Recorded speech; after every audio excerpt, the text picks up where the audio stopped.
Thank you. So if you come to IIM Cal as I have, coming back to my alma mater, you can't start a conversation without, bringing the institute back, right?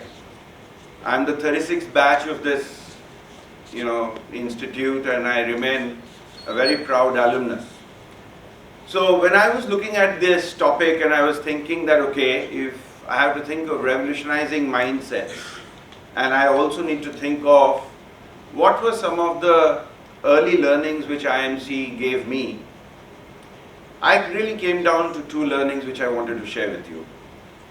The first class we had where the institute director, welcomed us, Professor Bose at that time, he told me, along with my classmates, that in IMC, results matter, attendance doesn't, right? I don't know whether you are still being told that or not. Now, when I heard it, we were like super joyed, right? We were really over the moon saying that, okay, we don't need to attend the classes. We knew how attendance was an expectation in IIM Ahmedabad and how we were different.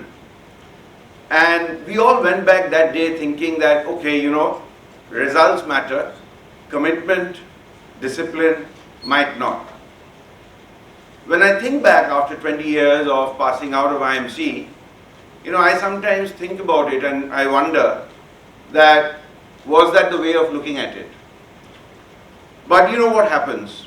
The first term happened, the first trimester, and all our scores came out. And then we realized that results matter, but for results, discipline matters, commitment matters, sincerity matters. And that day I also realized that when Professor Bose was saying that you don't need to come to the class, what he was essentially saying is that the teachers are so good that you would come to the class of your own, not because we have an attendance mandatory, right?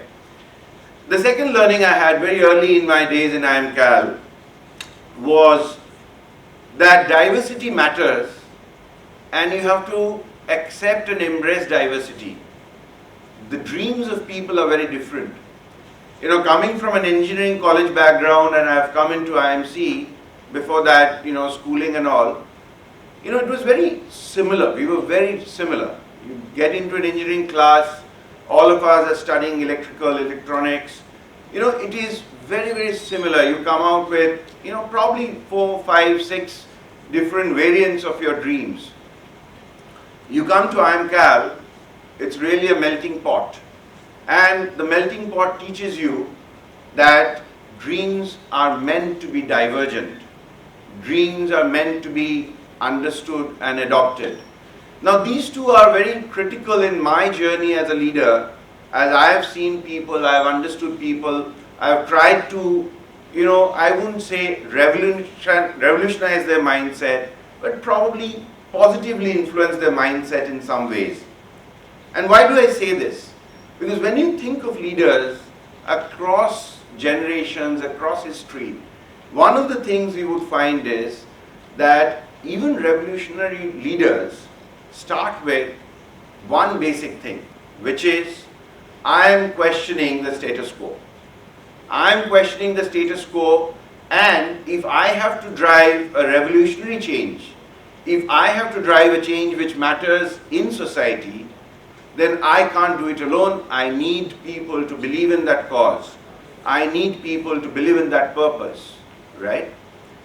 Now, if you think of what we see today in organizations, I think I have been really lucky that I have got a few leaders in my time who have been inspiring and who have led us from the front.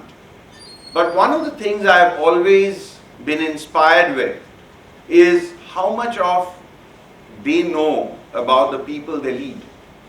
And if you can't do that, then it is very difficult to not only lead, but to influence positive change in people.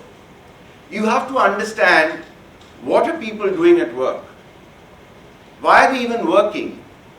You have to understand, why are they behaving in a particular way, in which way they are behaving.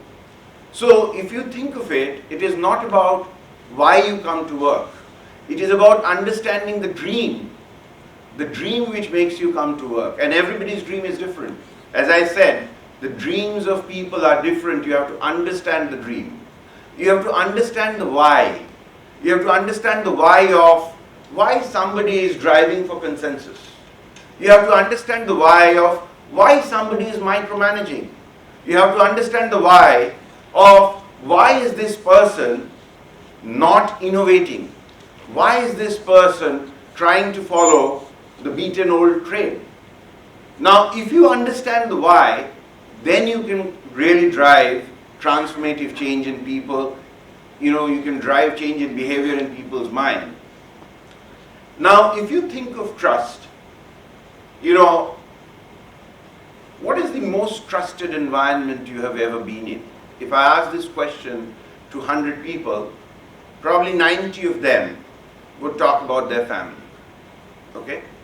So let me start talking about the family and what we think is the leader of today expected to be. What do we, mean by revolutionizing mindset?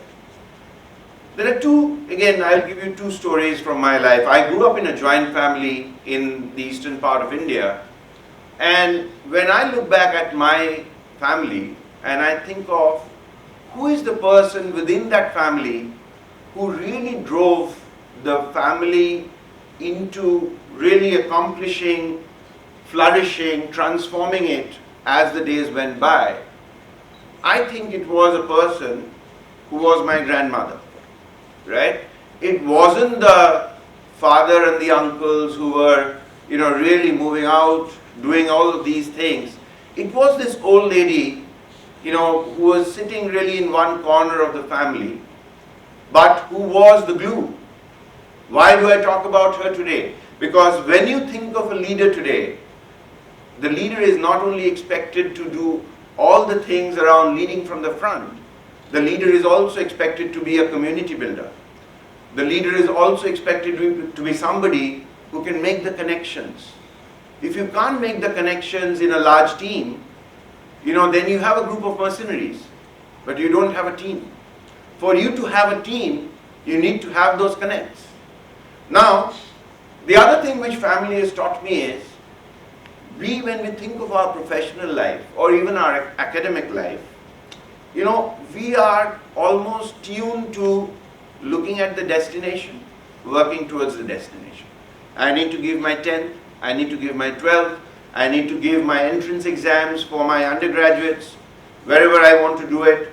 Then I want to come to, a postgraduate if I want to, or if I want to, set up an organization, I need to take that organization from point A to point B to point C. Now, when you're in an organization for 22 years like I have, what you also realize is that there is a need to also be able to run when there is no finite distance or a finite destination. Family teaches you how to do that. Because if you really think of your family and think of all the elders in the family, yeah, they might be giving you small targets here and there, but they are growing the family without a final destination, right? There is no final destination like landing on the south pole of moon, which makes them drive you towards it.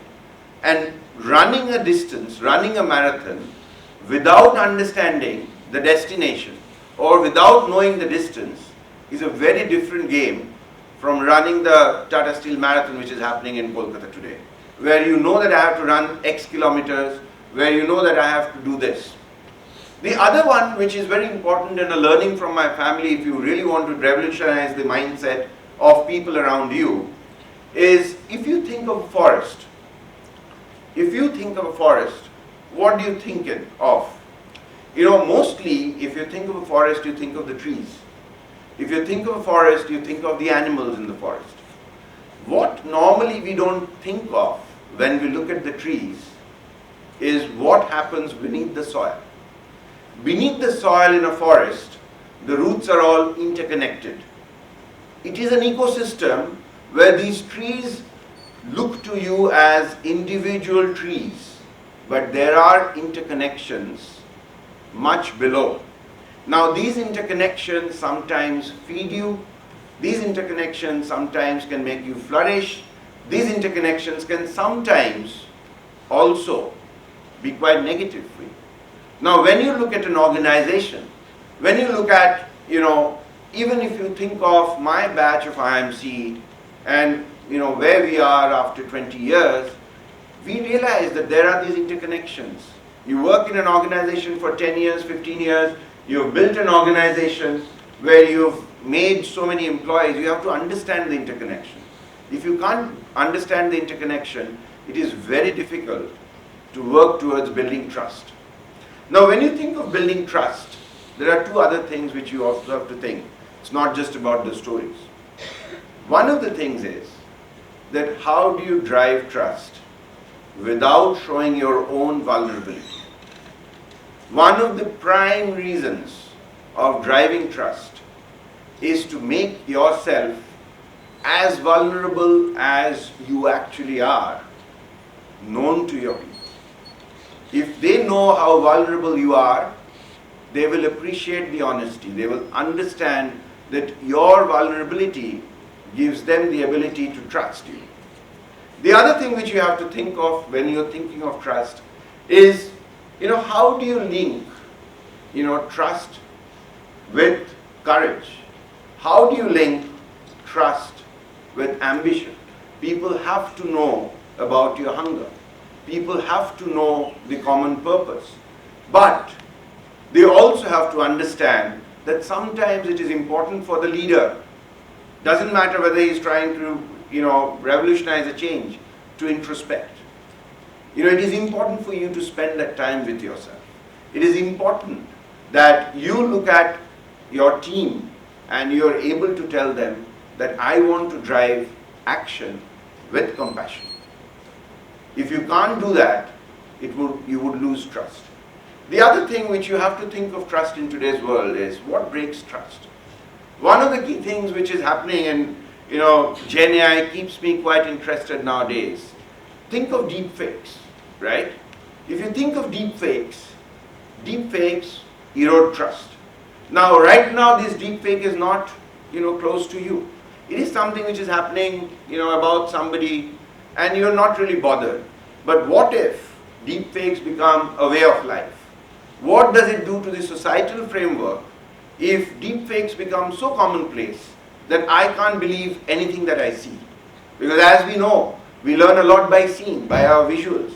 Now, what happens if we can't trust those visuals? That brings me to the last part, which is how to have a future-focused mindset. And a future-focused mindset, friends, is not about only being able to crystal gaze a ball and see the future. It is about being able to give you judgment. And I'll give you two other stories. One is, if you think of judgment, and we heard that in the previous speaker spoke, that you can think of disconnected different signals. Can you connect the dots? And can you understand what it's bringing to the table? There's this great movie by Satyajit Ray called Ashani Sanket, or Distant Thunder. Now the storyline is, and the story is just before the Bengal famine in the 1940s, and it was right after the World War, around that time. Now, there is this husband-wife duo who are the main protagonists in this movie, and they see these different signals coming to them. Somebody is lost a job. There's some bombing somewhere. There's somebody who has come from the village to the city, or moved from the village to the city because of not having enough to do. Somebody somewhere is saying, I'm malnourished. Now, when they're looking at all of it, the husband is quite confident that this is the way of this is the way of the world. Don't worry about it. It's always been like this. The woman is saying, no, there's something wrong. There's something wrong. I'm not being able to connect the dots, but there's something wrong. Something is coming. Now, this is what, as you become a business leader, this is what sets you apart. And this is what people look at from their leader. That are you able to connect these dots? And the easiest example to understand this, not many of you would have a kid. I do have my two kids here, but you've always, all been a kid, you all remember your childhood. Every parent of a teenage girl or a teenage boy knows how to connect the dots. Why is suddenly my son not talking to his friends, not going down to play? Why is he taking so much time in the loo? Why is he locking his door sometimes? I am not being able to understand. Why does his study grades are falling off? Why is it that, he is becoming irritable? Why is his food habits changing? All of these are signals of something different. The parents know how to connect it, right? And that's where the judgment comes in. That's where your own thought process as a leader needs to bring in that, yes, I will learn, I will be, a learner for life, I will be cautious, but I will also have to connect the dots. The other thing I would probably say is that please focus on taking some time out and filling up your own cup. You can't pour from an empty cup. If you are a leader, you can't do that. And if you are a leader who has a cup which is really overflowing, you will suddenly find that you're being able to empower people. That empowerment will not make people respond to silly questions like, oh, he or she can be my firm's brand ambassador. Do you really need a brand ambassador for your firm? Or rather, you need that person to be empowered enough to build the brand along with you, right? And empowerment is something, the more you empower others, the more you empower yourself, right?